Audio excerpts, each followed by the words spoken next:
Good evening to Vanilizanyo ku Junction Ogambo Cheyo Jody, just since the day Okubanga Otulava. We are hoping that you're doing well, you are fine and feeling favored and blessed. If you're not nothing comes to an end. I was reading a mantra somewhere on the internet and someone said that everything that you went through and thought, you went over it, you survived. You survived. Welcome to the show, Tubagaranyo, and we thank you for always being a part of the show. The nitty-gritties. The things we talk about, the things you want to talk about, you don't know whom to talk to them about, where to tubeerawo. Erango nako rwalero topic yafe I think it's important to be talked about. You are beautiful, educated, good job, good life, 40, but single. You know, you've heard the phrase of beautiful but unlucky. I don't like to use it. But that's what they usually Unlucky refer. With men. Unlucky with men, yes. That is how they usually refer or talk about you, or who was once that person. What do you think could be the cause? Welcome to the show. Mugamba Muche. You're beautiful or handsome, Maroon. I would say.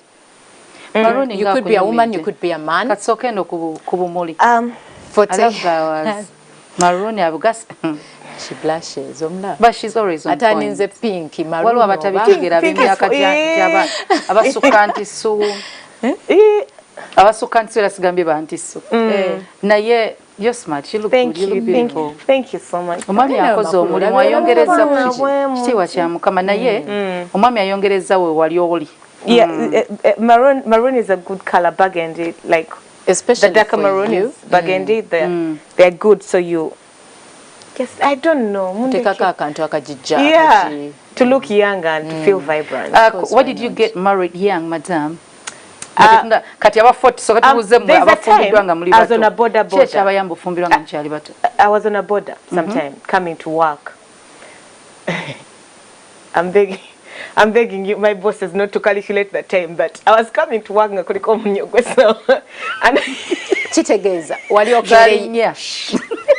Kakati nempulya pastor agamba that speak into place what you want. When we were growing up, we always have dreams. Me and my roommate Namale, my former roommate in hostel Akamwesi, I used to tell her I would want to get married at 25. I'm like, I feel like by 25 I would have lived the party, I would have enjoyed. You know, you tell people your things, and I'm like, I think at 25 I'll be ready. And I would love to thank God that I got married at 26. So by 25 we were already kuchalaring and doing well. It was already happening. You get. So confession. When you speak into your life what you want. I had him and I actually literally got goosebumps. I thought about all the things. I'm a very I love to joke. I'm a happy person. Even when I'm sad, I find something that's going to make me happy. I love to be njagala nyo happy. Katimera onenegama, you know what? I think I deserve this. They're going to roll their eyes. They're thinking, oh, she thinks she has this. And then you get it along but the way. I've spoken to God. I'm telling him what I want. It's a big dream, but it's what now. When she's ready for this, to him, I'll give it to her. Big. Exactly. In fact, you get there. Nti abana batandika butonga ina dreams, aspirations. Byonna bibeerawo nga akyali muto. Era buli muntu aba amanyi kyayagala. Exactly. There are some girls benasomanga nabo ng'agamba nze saagala bufumbo njagala abaana. I see them today. And she's divorced. She has the kids. Naye ate it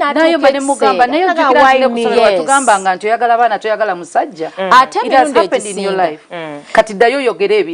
I would like people not to base their lives the way other people's lives are running. Exactly. It's a different timeline for everyone. Oba bakulu bo nga balemererwa obufumbo. Kati obulamu bwo tobutaginga ku bo. Kubanga buli omwine emikisa je. Exactly, it's a family curse. Nze basenga bange bonna tebalina bufumbo ebigambo bye bwe bityo. Exactly. Ngomulata na prophesying ku bulamu bwo. Gwoyogedde ki? Wali abantu abamu nga bali mu life kubanga bebaje yogerako. Senga asobola okwogera naye gwe bobeera positive. Senga tekikola. So you're beautiful, talented, good career, everything, life's expectations, you've met it. But you're single. You're 40 years old or more. What could be the cause? You could even be a man. Though abasajja society tebasonga munyo. Society, I think we talk about the women because for the men that's a normal age. Someone can even tell someone who is 40, ochari mutongo. Omuvubuka bwangamba ali 22 ayagala wasa. Mugamba, please hold on. Linda Bwaba 25 era naye nyinza okutyamu ne muga lindako at 30 he's mature at 40 perfect. So why? Nayo no mwana muwala. Nayo muwala. Yasoma alabika bulungi. Eyo mubiri Katonda gye yateekawo. Nti tuline komo kukuzaala. Otanso yingira emyaka egy'okubanga abaana bakendeera bonozaala oba obutabazaalira ddala. According to science, or 45. Abasajja at 60 akyazaala. Kati njagala tutegere ekintu kimu nti abakyala n'abaami Katonda obufumbo buno ye yabutandika. Era olw'okuba nti ye yabutandika mu Garden of Eden omusajja yeetasobola kubeerawo yekka obanga yandyagadde abantu bongere bajje era kisinga kyakisooka singa gyabeera kakati kubanga ekyo ekyaliyo kyakuzaala omukyalo ono bwajja kyagala nnyo bamuzaala buzaala munaddala abantu kye bakola balyoke bazaale bagamba Garden of Eden erimbala ogenda ngenda mbeera eyo no sidda waye eno teri bifuna nekikutwalayo olaba ati kubanga waliwo ekintu Katonda kye yatonda kye tulina okukola abakazi ekyo tamundata malala wannaye ekintu ekyo kirwanyisa bubi okakkana nenziterera ne bwe sina ssente mu nsawo ensonga eyo nkulu nnyo kakati anyway kati tugambe bwe tuti nti Katonda ono yatuwa responsibilities and roles kakati mu Garden of Eden ate bwe twasobya Katonda ate n'abaako ebibonerezo byatuteekako naye ng'ebibonerezo ebyo biri more of responsibilities not curses. Nze actually ebyo bye bagamba nti muntu yozo monojja nga kyolya kitegeeza you have been given responsibility okubeera omufunyi okubeera omutuuyanyi okubeera omupambanyi okubeera omukozi noono omukyala nti mu bulumi munozaaliranga weewaawo yali alina okuzaala probably not mu bulumi naye obulumi obw'omukyala bw'ayitamu ng'azaala ate bwe bumuwa okwagala okungi ennyo eri abaana bazadde kitegeeza nti n'ebibonerezo byatuweebwa mu Garden of Eden bwali buvunaanyizibwa kati tutegeere nti abakyala ffenna Katonda yatutonda nga tulina okuzaala era abaami bonna Katonda yabatonda nga balina okudonatinga spaamu eyo esobola okutuzaaza kati emirundi egisinga kyovola nti society etandika okweraliikirira n'abazadde wali mwesitwa bakugamba nga tofuna boyfriend time etuuka ne bagawo waayo oyina gw'olabyeyo toyinayo ku mikwano gy'egyo ne batandika okutuma ofune naye nga mu mbeera emu oba endala omwana ono oba oli awo kyakuzaala bawaka emirundi egisinga obungi aidha kyekimwanguyisa okugenda mu bufumbo oba obutabugendamu oba kyalabye nga kiri negative it can work on them positively ate ne baagala nnyo obufumbo ne bagala sigenda kubanga ono oba sigenda kubanga oli kanfuna obufumbo. So people are single at 40 with everything else perfectly because of what they see. Abawala abo it's possible nti balina ebiruubirirwa byabwe alina ye kyasubira mu musajja gwayagala era omusajja oyo bw'abanga tannajja first of all akulaba mukwana kati ayina abalina ebiruubirirwa ye byataddewo njagala omwami nga muwanvu nga muddugavu nga alina obunyama nga alina ssente nga alina ennyumba nga alina emmotoka kati oluusi ebiruubirirwa ebyo bw'aba tannabiraba mu bantu bajja si bajja abamwetoolodde tasobola kubanga at 40 waliwo omuwala asobola getting married at even 50 ng'abeera kangereze kyebando abantu baleke kubeera offended gyenva ng'abeera kyebando ng'oyagala getting married ku Italy nze sikulanko kyebando nga ndaba Italy so you're there seated you're not exposed totambula kusukawo wosomera wobeera gyosiiba toyina na mulimu okola nti onoosangako k'abantu pavini simusanze kyebando anti sikusanze kyebando gye nakulira so abantu abatwetolodde ezibanga dreams zo zibasukka kyangu okusiraanirawo n'olinda naye teweerabira kintu kimu nti ekyo kitegeeza waliwo abasiraanidde awo tulina okusukka ku muntu ebintu by'alina tuyingireko mu bwongo bw'omuntu ono n'omutima gw'omuntu ono Katonda mukkiriza akola ebyamagero aleete mbawulidde byonna naye njagala nnyo omuntu asooka atunulira ekimuliraanye bw'aba ayagala ekisukka afulume society mwali bw'oba oyagala ekisukka awo ekikuliraanye otunuulira kyaki so from everything that the two of you are saying ekikuliraanye kyekikuwa mbalinako obuzibu ate bunene nnyo si buzibu kangezeeko edda we batukuzanga bakuzanga wayi kale inseka katika Linda Komaloku. Let me take you back. No. Mutaimi I will not understand because I'm not going let me help you to relate to your that era. Your African traditional society cannot work with me because we have different generations. Who is an African? Let me give you a hint. Like your old age can't work on my new age. Kati njagala mbuli age yamu. Fe we twakulira twazanyanga tokotoko. Aha, kati njagala jikuwa. That is the 80s. In our times. We can borrow the Asian. We don't want. Nga tuzanya mama tata obukebe n'okufumba. Yes, tokotoko and you used to molest each other. Naye nga tetusuka. Ne batukulizaamu abakazi nga batulaga feature yaffe. Nga mwemulesingire eyo bwe mwekwana. These days muli nnyo ku career women and nemukola paps n'obulenzi obutonga omuzanya nabo tokotoko. You have to be independent. Yeah, you have to be beautiful. You have to make the money. Tulaba marriage. And so are you all married? Are you all married? Mwabakulira mwebye bisera bya These days this is what you're doing. Mugobye n'abaana ku mbaga ebyandibadde biba inspiring. Yes. You kids are loved but not welcome. Abaana ne babubuka and they get curses. You millennials, this is what you do. Mbu kids are loved but not welcome. Yeah, they're not. So who's going to inspire who? Who is going to inspire? Did you see anyone on my wedding? But who are you going to inspire? You need to inspire the young kids that while you're married. But you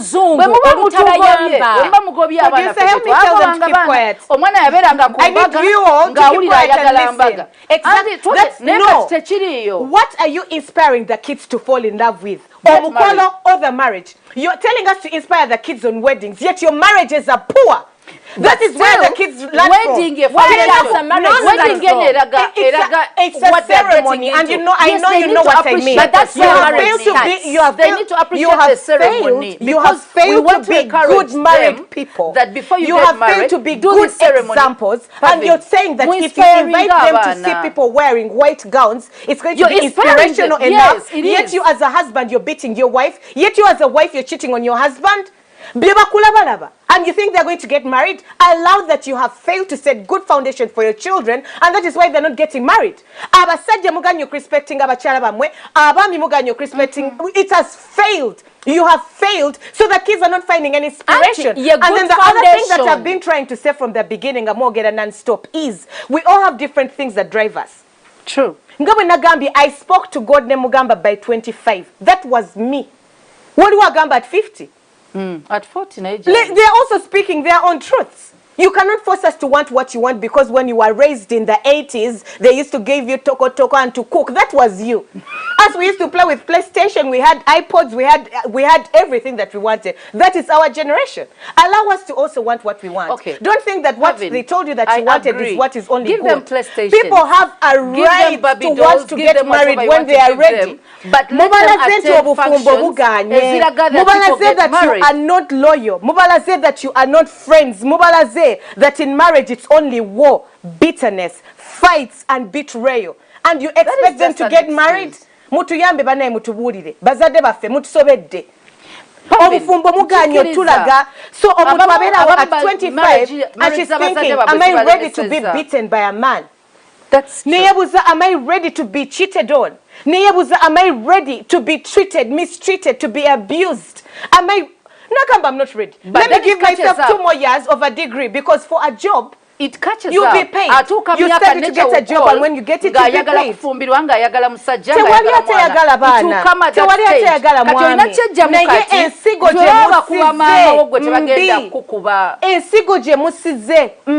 Like you just because to get a gown, it doesn't mean that the marriage is good.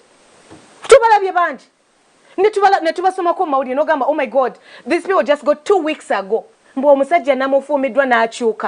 Let me study my books. Career doesn't lie, because it doesn't. Pavin, the more you study, the more you work. But do you know that after a while, nature demands that not even after a while. Trust me, at what you were created to be. You want to be hit on. You want to go for dates. You want to be given presents. You want to be loved. We all enjoy being kwanad. It's when you look beautiful. Do you know how I feel? Because you put time and effort and money to look good. No it's nature, yes, we feel it. But the repercussions, Chiganye. Mulemeseza generation. Mutulemeseza. Yes, we are different. Nayenga chituse makagali nejenna kulira. Ne lwaki otunulira bakubwa bokato tunulira balaba liyo nga tebabakuba. Why am I bringing this up? Mubadde mutunyumizanga mwe baba kuza mutokotoko so you have better dreams and aspirations. Yes, that's true. No, yeah, baba kuliza mutokotoko and you have better dreams and aspirations, but you fail to set up good foundations for us. People learn by example. We learn by what we see. We appreciate what we see. Oshegera. It's okay to admire the wedding nomlanga tambula mugao. I always wanted to walk down Namirembe Cathedral, that aisle. It was my dream. It was it. Edango mutu ngamba, I'm going to have an outdoor wedding. I'd be saying, kati ogola bikolina mu myaka jaffe kubanga bobanga walina dream. Yes, I'm not young. Siri mwana muto. Na ye tera toli mukulu. Siri muto. No, I need you to know I'm not young. I'm a mother and a wife. I'm not young. I'm not siri muto. Era we naberera ne dreams ezo ne wensambidde gawo nakula. Ochitegera nkuze. But what I need you to know is we all have different dreams and aspirations.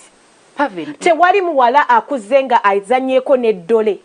Natayagala bufumbo. Natayagala kuzala. There's having different aspirations. Mubasula mutoyi.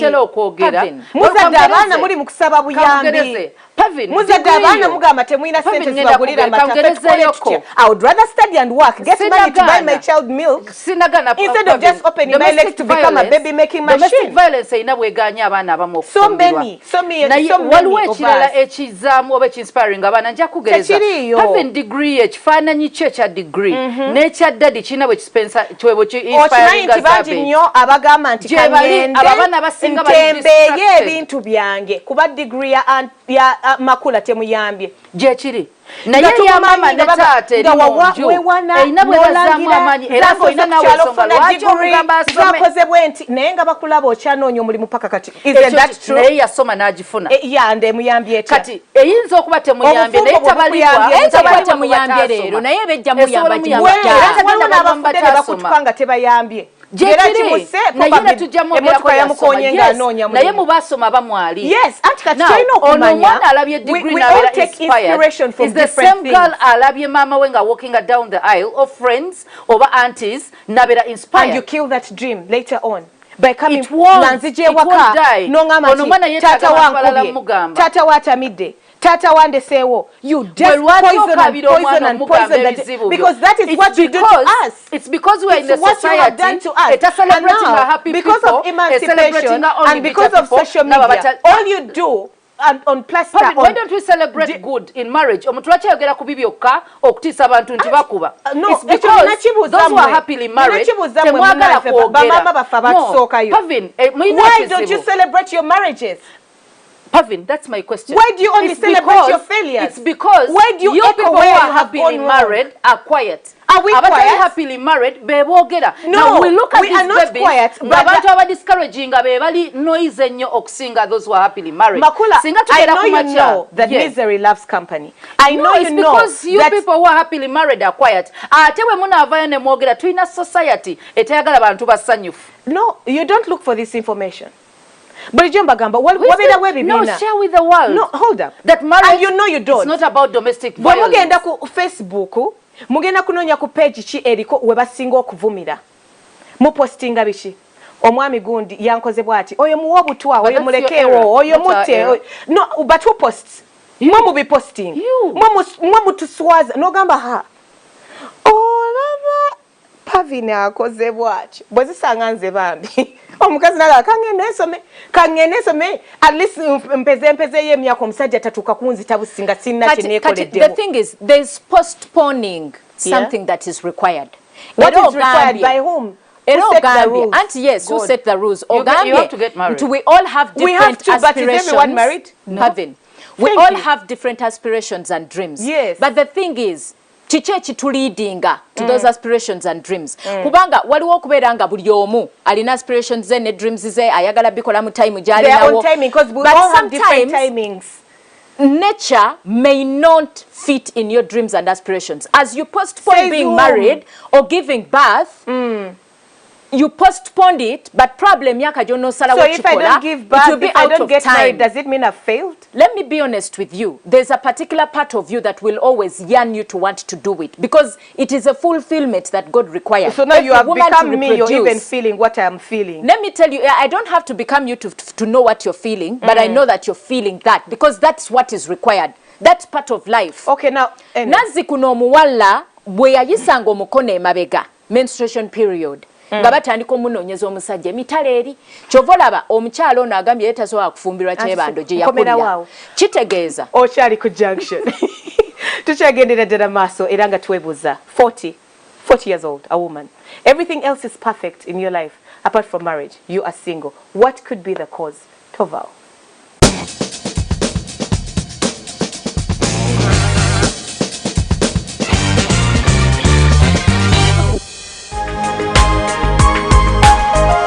Soul Television, Femunyo.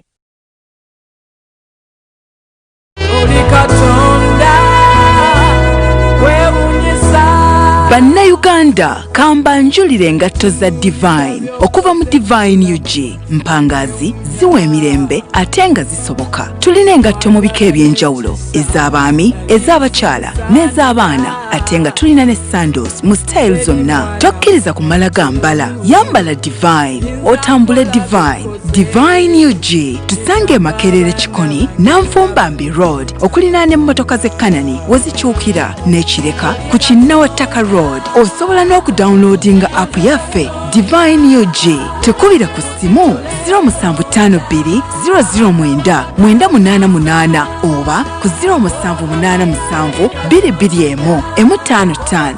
Divine UG. God bless you.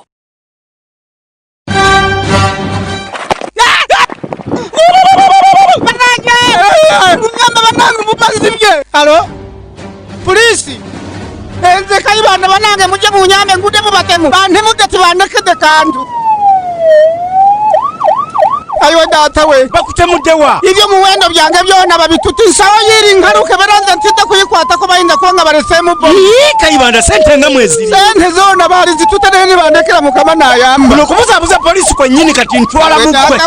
Kayibanda atakoze. Abuza polisi mabye byokumene baleka sente. Tekisoboka. Kayibanda katuni biliza mukama nayamba. Mukama nayamba bwe bulemu bwange. Ali wali atundira wali. Yafani mugene mukwata omusajja wali. Mukama nayamba drink ali mu ekyama atenga yatongozerwa ba UNBS.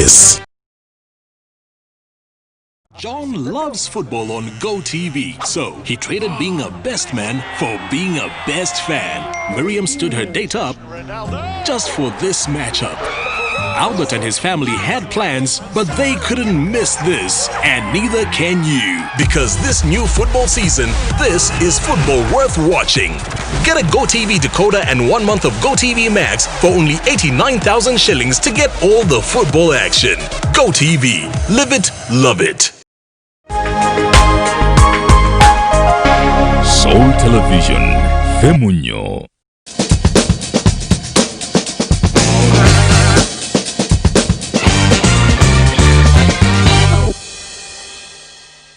Give us your opinion on our Facebook page and let us know how you feel about our topic of discussion. I don't want to use that term that they say beautiful but unlucky. Obambo, oba bishibichi. Omuine bigambo gambo binji bimoyogeza. Anti so gamye mbu ababwala we yasanga omukono emabega kati he wants to get us married at 13 or 9 kati wulirize era bwe kyali. Because that's when we get our period. Bajjajjabo emyaka 14, 15, 16 bajjajjaffe owe 18 2 era ne bafuna ebizibu bingi omuli fistula because they are giving birth when they are not of age. The body isn't ready. Fistula because then there was no newspaper to record it. There was no access to information. There was no access to information. If you are 9 years and you're getting pregnant, it's wrong because your body is not ready. Kavin wuliriza gwe myaka gyoliko wava mu bajjajja ne bajjajja ne bajjajja ne bajjajja okusoma ebiseera ebyo nazzi kuno tekwabangawo ng'omwana bamuwa indigenous education, informal education, emuyamba to manage homes, to manage a husband, to manage children, to manage motherhood, nga bamuweera ekyo ekyetegekeddwa ekyo. Naye olw'okuba okusoma kwajja kyova olaba nti consent stage bagiteeka ku 18 years nga basuubira at least by 18 years omwana aba akuze ekimala. Even the body is ripe. Exactly. You agree with me? Biologically, the cervix can carry a child. Nebiseera ebyo wabeerangawo culture. Era nga culture eyo anti kakati n'okwewala abaana okufunira embuto ku lujja bali bayinanga obufumbo okubwangu kwegamba mwali bateekateeka ate n'ebiseera ebyo n'emmere gye twalyanga no si buseegu emmere gye twalyanga yatuteekateeka babapapyanga okubafumbisa nga muleke funa mbuto ku lujja. Why were you fornicating? No, we were not fornicating. Actually, twafumbirwanga tulimbeerera. That is what you're twafumbirwanga tulimbeerera. Because they forced you there. At 9 years, of course, you are virgin. You are, of course. No, 9 years. You said how? At what age? It used to be around 13, 14 years. These days, 15 years. These days, we cannot take a child for marriage at this stage. According to the laws of the land. Yes, according to the laws eziriwo. Nebiseera ebyo there used to be cultural laws, cultural beliefs and values which used to be followed. Kati n'ekirala ekyokugesinga obulamu abakyala abagumba they are not complete.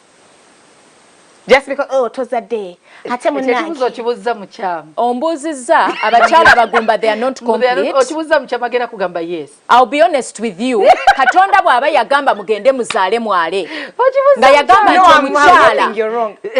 nti omukyala alina okureproducinga. Okay, bw'olaba nga omukyala omugumba ali miserable and worried kitegeeza it affects them. I'm done with you. Not to have an opportunity to give birth. What did you expect from I'm done with you. Ate olaba ekintu kino obuzibu obuliwo singa towejjuse ng'emyaka gikuyiseeko nti tozadde tofumbiddwa tetwandibadde na buzibu. Tebali yabegera abaana 10 nga gabasinga wakirina lyamufene abanemira wempe. Abaana bamala ne babeera mukisa. Education system. Ate yo percentage. Waliwo abalina ebyana. Nange nyina byangako naawe. Anti kakati abalina ebyana oba onenyaani. Anti gwoba tewakola. Whatever completes you is different. Obuvunaanyizibwa. Don't come out there and sit on a certain chair and start saying that woba toyina baana you're incomplete. It's wrong.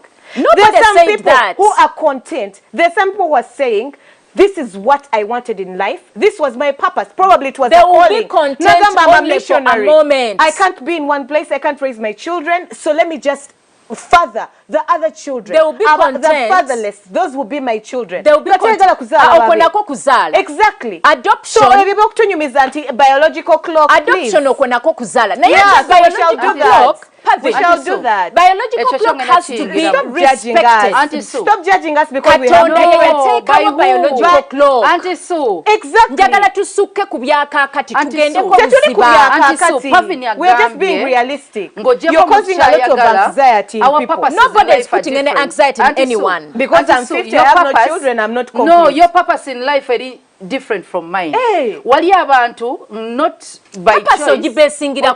Kukatonda. God gives you your purpose. It's the only reason you're still breathing. So in the Bible, yes, jebali anti so in the Bible.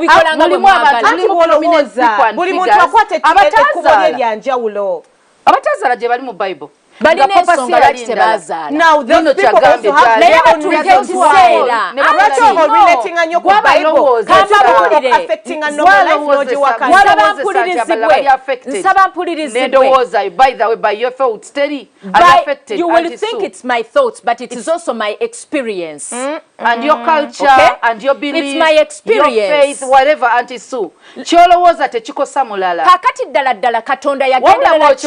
Kitandika bakosa. Yagenderera ki okutuwa obuvunaanyizibwa nti mu kuzala mwono lume wanga nga titakuwadde ability ezadde. Teri atazadde alumwa bisa Auntie Sue. Yagamba abazaala ogenda lumwa. Era abeera ajja kulumwa okubeerawo nga talina baana bamulabirira mu bukadde. Kyova olaba Pavini kyagambye nti okuzaala abaana ab'omwoyo balungi.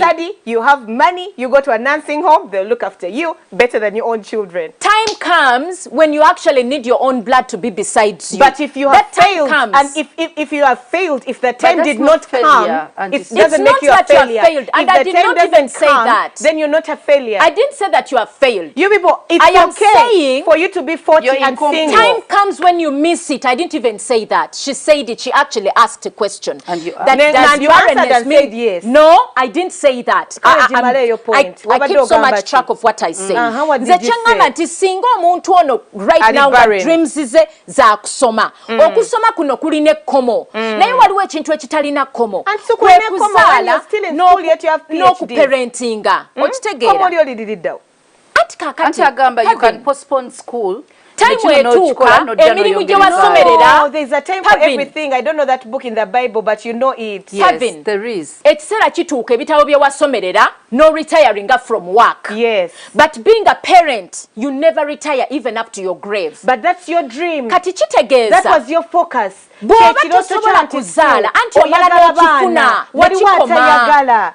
Yenga yagala kubera otyanga batonde bwango olina kubafuna. That was their calling. Okay. They had their own different calling according to who? God. Abantu calling you ani yakikuwani yakudetermininga. Who told you that we are supposed to give birth? Katonda bwaba yakeera nakugamba nti mukazi gwe. Lekokuteka ebigambo mu Katonda. Mu bulumi bw'onowandiikangako oli mu kuteeka mu bigambo. Siteeka Katonda bigambo mu listen when you're just being poisonous. Katonda teyatonda bakazi babiri. And single. Katonda teyatonda bakazi babiri. But does it stop men from having two wives?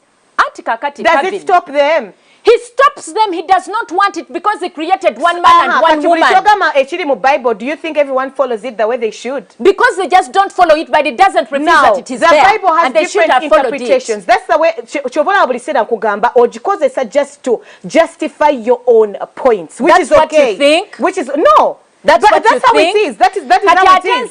Njogenda kusika mwaka na kolera. Exactly, because I don't understand it. Because I don't understand it. You make noise. You don't want us to refer to the Bible. I do not want to mislead. Because I'm using what I think I understand. Everyone has a different interpretation. You use it for your own satisfaction. It may be to my own satisfaction. And I'm not saying you. I don't want you to get so personal and everything. I get it very well. Omuntu atuleyo n'agamba nti kakati ngenda kusoma Bible egambye bweti ne bweti. Nakikozesa mu nsobi. It happens. We have seen it happening. It doesn't mean your interpretation. Meanwhile, I need you to know that ye agisomye n'agitegeera bwatyo. Era ne kimukolera. The same Bible egamba abakazi bw'obanga oli widowed. Bawo yafa nga tonnaweza 60 years. You can get married again. That is how intense marriage is. No, tegamba nti olina okufumbirwa. You can, if you want. But kateyo close yandi badde mu Bible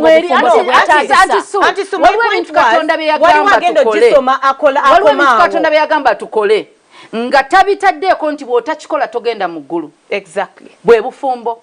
Era tiyakigambye ekyo nti atazadde ati njagala kula waliwo abantu abali eyo abagamba not to have children or not to get married nga ye kye yasalawo nga bwe wakeera ku machano ogamba njagala beera kino naye yakeera naga njagala beera kino era nga bw'abanga Katonda amwagala nga yamukkiriza agenda mu ggulu bw'aba kisazeewo nga ta regretting emyaka nga giyiseewo omuntu Katonda gwe abakazi mwenna asobola okuba nga yabawa n'abaana naye etuuka na regretting kitegeeza ekyo toyina musango. Tewali again nti olina omusango. Bw'otafumbirwa toyina musango. Naye kikubanjibwa kuba it's a natural thing in you. Kibanja anti su. Gwa kibanja gwe wenyini bw'okyebanja.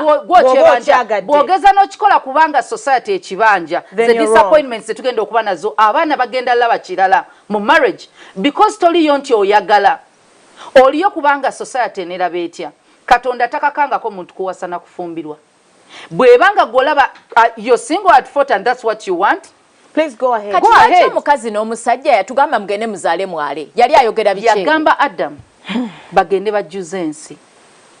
Era n'agamba nti omusajja tasobola kubaawo yekka yeetaaga munne. Bagamba bagende bazaale mwale anti su. Ye mwami n'omukyala ne bafumbiriganwa. Bwe mufumbiriganwa nga byonna babakebera mulyoke nga ne Katonda mulyoke mulina okuzaala musobola okuzaala. N'olufuna n'olujjamu ng'oli ate mu abasinga Katonda teyakutuma kuzaala mwe musinga n'okukola ekikolwa ekivaamu abaana muba mukola byaki bw'okikola ne batajja Katonda takunenya bw'amuleeta n'omujjamu n'omutta akunenya. The other thing we shouldn't forget, in the Bible who never got married, the like Paul the Apostle. The biological clock could be calling. Person who got married, but then the other thing is God willing, because what I believe in is children are a gift from God. Yes. Even if you rush into it because society is telling you that by 22 you're ready and ripe, and then you go, no chikola, no kola nembaga, but you're not ready. Ngomwana we yamukutegekera kuja at 45. Bwebwo budde bwajja okujirako. Otegera. I don't want people to sit down and think because like I rushed, I did the right thing, I got married young, I've been there, I've been patient, I've been waiting, the child hasn't come. Is it because I've failed? Am I a failure? Have things? No, you're not a failure. There's a timing for everything. Buli kyosabira Mukama akulinda nobeera ready for it. Nalyoka chikuwa. Atagenda chikuwa because bali mukumumpeeka. God save me. God save me. No. Are you ready to be a mother? He still has a purpose for you. Probably nga purpose yo. And for that marriage. Okusabira abantu. Like abali mukuyita mu mbeera gy'oli mukuyitamu. Nakulaba nga onywerereddemu nalyoka chikuwa nakuwa ekirabo kyo eky'omwana. Your story I don't want people to be out there nolowozambu because this is what is supposed to be done. Yes, the laws of the land should be followed. But this is your body. This is your life. So, Bible, we go back to the Bible. Just single together. The same Bible, Memuli Elizabeth, who got married before Mary, eyazala omwana eyali alina okuleeta Jesus, John the Baptist. Yamuzala mukadde. Sarah, we refer to her. Hannah, naye abaana bonna bagenderere Katonda yamuleeta mu time ye. Hannah we yazalira mu time ye ya purpose. Samuel was supposed to be a prophet of that generation. Nga ina muzala mweje emyaka. Yes. Elizabeth yazala John nga purpose ya kujja mu that time nga Yesu agenda kujja, meaning ensi yonera naye bali bamuvuma omukazi bawe musumba omukazi tazaala. Kakati omukyala ayagala okubanga onyirira ng'ofaanana Avienne toothpaste. Tosobola kubanga otunuulira omukyala n'ogamba njagala mukyala nga smiling nga Pavin. Oshtegera. You can improve her dental formula. Mugulire ka Avienne mugambe senyesa ako ofuna ka rice grain. Katono bwe kati no kasaka senye omukyala ajja kusenyeza ddala ajja kufaanana bulungi. Dani okusanga ngo stalking up Pavin. No tandiko kugamba nti njagala Pavin njagala ngandi mukyala mufumbo. Pavin kyataddemu mannyoge kugakuumanga galinga amasanga. Nina ko tomanyi Pavin mukyala ki. Mujifo kyo kugumira owuwo n'omuddaabiriza. Bomanye empisa era omwagaliddeyo mannyoge gakutwala kati. Imagine. Ebibuno ebijja omusaayi wakati mu kiisi kaboole. No omulala. Kirungi nnyo okwewala ekyo kye bayita dentist. Get yourself Avienne toothpaste. Ejja kubange kuyamba. Banji nyobeera n'ebibuuzo era nga in case you have any questions, Mwami Taylor will be answering them. Enamba eri 0707 not musanvu 25 25 36 23 23 or oba 0778 not musanvu 8 35 89 56. Call that number for any questions, anything you want. Omanyi kye bayogedde ku bantu abakwataga amasimu bannyonnyola bulungi. Bakwagazisa product oli ayinza okuba nga abadde ayagala VN yekka ate n'aguliramu n'ebirala byonna. So we want to thank them for the good customer care. They're really good. Yeah, they're amazing. And in case olina ebibuuzo webuuza ka VN kanyamba katya, how will my teeth get improved? Bajja bidda mu byonna byonna. Ate n'akapapula kwennyini kwebiri byonna. So bwebuuze bajja kubuulira. So abakyala, yes, I'm single and I am 40. And I need you, Auntie Sue, to know that no, I'm not regretting. Okay, not yet. You probably have a thing, you think that, oh, when I get to 60 or 70, of course the thought comes in because it's nature's call. It's like when you get of age, adolescence, you start getting attracted to boys because it's nature's call. But it doesn't mean that every attraction I get, I'm going to work on it. No. The urge will come there. Your ovaries will shake when you see a cute baby and you're like, oh. But it doesn't mean that I want to die because I have no child yet. Or I should go straight away and sleep with any man. Or I should kidnap them. And get... Yes. Oh, I should sleep with any man because you've had them saying I would rather get a sperm donor, or I would rather just who he is just because he's tall and handsome, or gamanti no, do not run your life. Don't run your life the way you see other people running there, or on people's expectations. It's just because everyone is telling you, oh, at 40 or Olindachi or no sala, no. My good friend. Mukama yekayagana. Nze nentesa nti kasitaba omuntu oyo wa 40 years plus. They are happy. Tonnaba kufuna ngero oli happy. Era nga mu bwongo bwo osuubira nti tekiri kuba mudda. Nga stress eyo teri kuba, regret eyo teri kuba after so many years nga n'okukigezako tokyakisobola. Nze sikiinaako buzibu kuba buli omu running obulamu bwe nga bwakola ki. Yeah, we have to run our lives the way we want. Ekirala waliwo okubeera nga omuntu oyo yafunako obuzibu mu buto. Ayinza okubeera nga bamumolestinga ng'ekintu kino akityanga yakikyawa ate nga yalemererwa okuwona, you know, nga despite najja n'asanga society erimu ba anti-su erowooza nti bw'otafumbirwa toba complete, bw'otazala toba complete, ne mumutocharinga. Actually, that's what brings up the regret. Nagamba kale singa nazalo wabandindese. The woman was zala abana ab'omwoyo. Adoption is there. Abana babaganda bo bakongowerera. It's not even forced. You don't have to. You don't have to. You don't have to. You can live and die single. It's okay. It's okay. Bobo weralikira ebintu ero jabbire kana bobo zaddo there are ugly things. You can give it to anyone. It doesn't mean that it will help them. You can donate. Kakati nze kyendowoza ku kino nti abantu be is the most important resource. Kitegeeza omuntu bw'atyo nga ne bw'oba toadoptinze or anything, at least oyina emikwano oba family esobola okujja at your rescue, because at a certain time you may have a time where you need to lean on someone. Those services are paid for these days. They may be paid for, but there's a difference between something you've paid for and the other thing something is, even that people, comes naturally. You know, I read somewhere when this comedian died, the one who did Mrs. Doubtfire, he was a very big guy. Yali mulungi mu comedy. Nebagamba nti there's a saying where he says the people who are surrounded with the most people and they're in charge of making them happy are usually the loneliest people. You could be a man who fathered over 20 children and still lonely, and a man who doesn't have any child, very happy. Let's not judge based on what we think could be the perfect situation for someone. Happiness comes from within. Marriage. Until you're happy, you will not make anyone happy.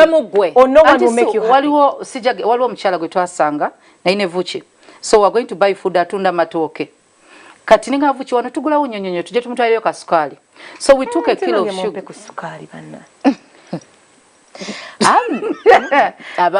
Genda kumanyi waliwo abogeranga basaba genda ku house of prayer. A house of prayer yatugaba sukali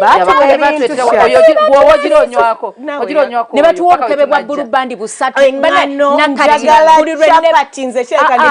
emiti gya sabuni esatu sukali omuceere mu quarantine wakati naye let me tell you abantu abo batublessinga. House of prayer bakadde bekanisa ne batuteka mu love gift to salt, you know, kakati gwasaba sukali ono siye muntu omutuufu mwagale bene ku topic lego mani betunyumya tubudde ku topic nga tumutwalira sukali n'obuntu obutini buno busabuni bukiwe butyo mukadde because twali tugendawo nga tumulaba so bwe twabimutwalira omukazi n'akaaba nga musanyufu nnyo ne mukama bawo mukisa mbabyo manyi abakadde yakola statement eyanuma n'enkaabya talina baana oba olyawo n'agamba nazala abaana 14 wangi bonna baafa we wajje bali balamu netunga mukama nga mulungi abaana 14 bali ludda wa jjajja nga tumita jjajja n'agamba nkubuulira ekibali luddawo kujja kwa nawo muzzukulu omu eyandekera wano omwana we naddayo nene abakadde abamu bali bantu babi mu basobola bali bazibu ng'abaana ne watavaayo omu basobola okubanga baali babi nzikiriza asobola okubanga omukadde yali mubi naye omwana you forgive nodda omukadde tayinza kubonabona paka at least yakutuulira butakujja mu lubuto yakuzaala anti ye yagamba nagamba ninga atazaala because that's what she said nagamba nange ninga atazaala kati talina ssanyu mu kuzaala naye olaba Katonda bw'aliyitira ate mu mmwe kisoboka naye pavin kyagambye ne mumukolera abaana be bandimukoledde naye essanyu n'alifuna mu nsi ono yagamba ninga ataazala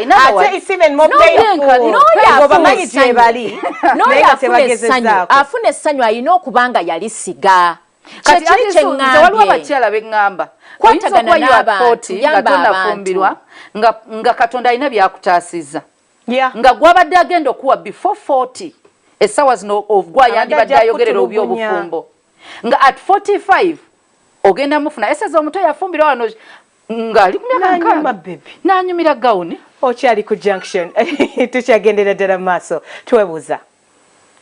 Take it to our Facebook page and let us know if you're beautiful, single at 40, everything else is superb, but the marriage and the children, part of life. Are you a failure or not? Is it okay, or should something be done about it? Toval.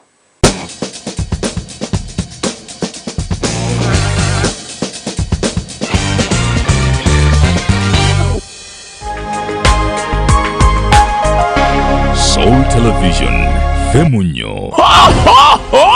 Wino mukwakula byamo wa weekendo asonze n'ebyama byerere jokira fe abasoko kubiwandiika abalala ne bagoberera kituufu waliwo abapanze okubba Museveni akalulu ono bwina aleese ebitiisa byonna ku nsonga eno ekyaviiddeko muzeeyi okubalabula bw'ategeka okukola effujjo mu kalulu ka 2021 bino byetegereze ono bwina akulaga Museveni bw'asaze ekibanja mu Uganda n'engeri buli kitundu bw'akikwasizza General Omukambwe okuli Lokech Kayanja Muhanga ne mutabani we Kayine Rugaba Muhoozi naye ddala Muhoozi ne Bobi Wine bafaaki tukuletedde olutalo lwabwe olufuuse ensonga ku mikutu gy'abayivu ejja twira ku internet ebikwata ku luko olupya olulukiddwa okulemesa okulonda mu bifo ebisingamu aba oppositioni aba Dr. Besigye abakwatiddwa ku nsonga za plan B abasoba mu 5 balojja kajjojijeji w'ebibuuzo bye baba babuuzizza mu kkomera eddogo likaaye mu kalulu k'e Nakaseke aweesimbye ebbawo omunene wa NRM Rosemary Namayanja mu mpozi y'akafubo omunene wa NRM era omwogezi w'ekibiina akulaga ebigenda okukutula pata gavumenti beetegese singa Bobi Wine awangula kalulu ka 2020 n'omubanda tatudde ayise mu ono bwino n'akulaga kyazzaako singa wabaawo okukyanga akalulu bino abikuwa mu mboozi ye kennyini kigambo ku kigambo ono bwino asensula buli nsonga n'ogitegeera bulungi ku kalulu akuleetedde abaleebya mu kalulu ka 2020 mu bitundu bya Uganda ebyenjawulo omulina entebe ennene ey'obwa pulezidenti ebyama ebitiisa ku mukubi w'ebikonde Zebra Ssenyange yatiddwa bwayise kigambo ku kigambo omusawo yakoze ku mulambo gw'omukubi w'ebikonde Zebra Ssenyange akulaga ebyasiza Kanyama ono n'ensonga lwaki bamusa agenda kusisinkana Museveni akasattira emmengo mu mboozi ya Erika Weekeno tukuleetera emboozi y'omusawo mu America Dr. Carrie Madej ng'ayongera okukulaga engeri gye bapanga okukendeeza abantu mu nsi nga baggyawo ekika ky'abantu ekimu kituufu baagala kutandika n'abaddugavu laba engeri olupapula lw'ono bwino gye lwalagula ku ddagala lye bagenda okukuba bannayuganda emyezi ebiri emabega mu by'emizannyo ebintu 5 by'otamanyi ku Zebra Ssenyange obadde okimanyi baamukubako eŋŋombi ku bomba zinaazirika afudde atobye n'ensi omulina okuyita takisi ono basita 10 abasinze okukola assist mu 2020 mu mpira gw'e Bulaaya tosoba abasambi abalina waka abeesungiddwa mu katale ka January n'ebbeeyi yaabwe bw'osoma amawulire nga tosomye bwino oba tosomye mawulire.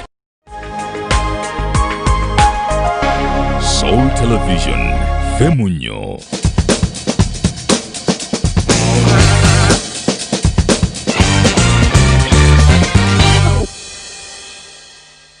Tukyagendera ddala maaso era nga tukwebaza okubeera ku Junction. Do not forget about our Facebook page, our YouTube channel as well.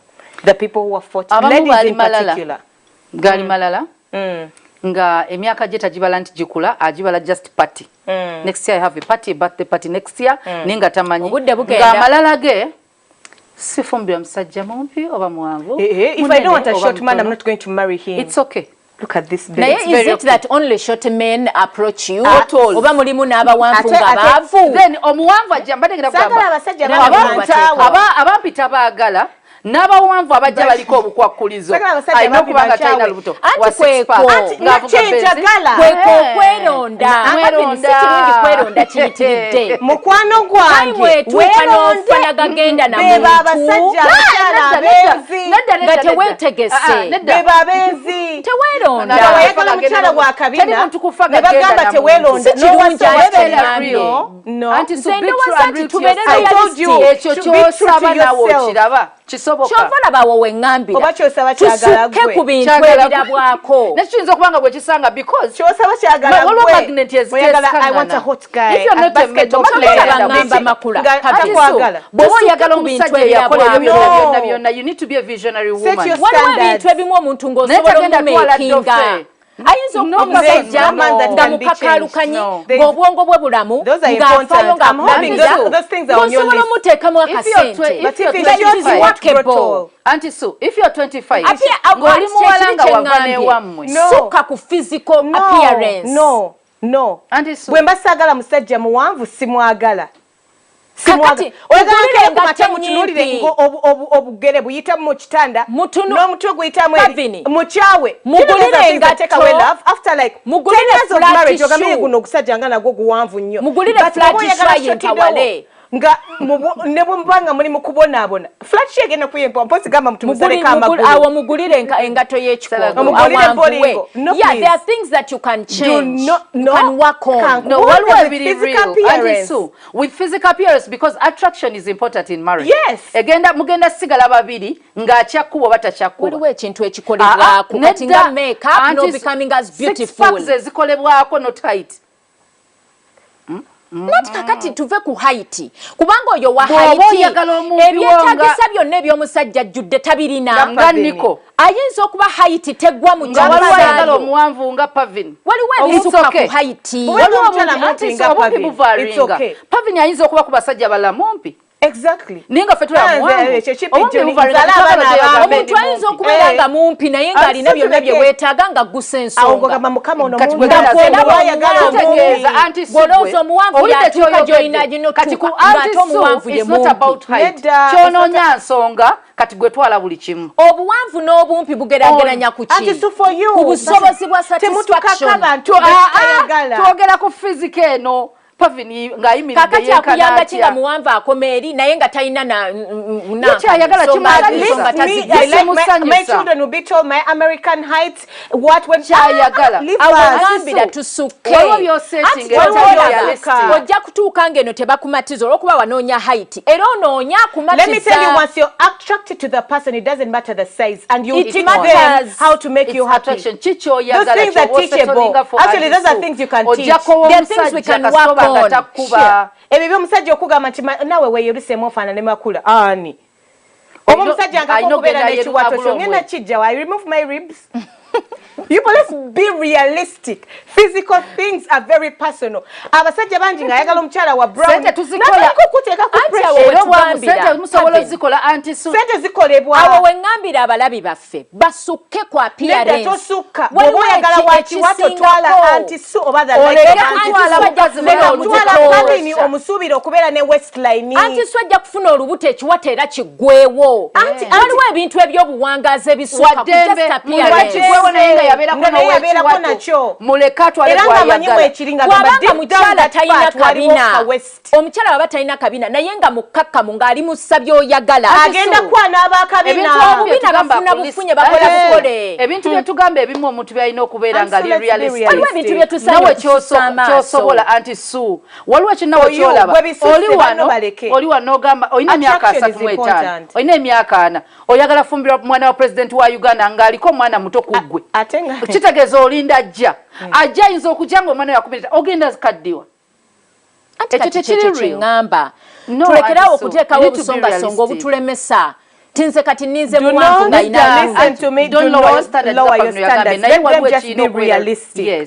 kyekiri era kyengambye. And attraction is very important in relationships. You're not going to be attracted to that short woman. If you never ever wanted a short woman, you will never find that attraction. Nothing will ever cover that gap. What you want is money. If what you want is money, you can go with a hardworking man because you know he will make the money one day. But you can make the money yourself. Exactly. Why would you look for money?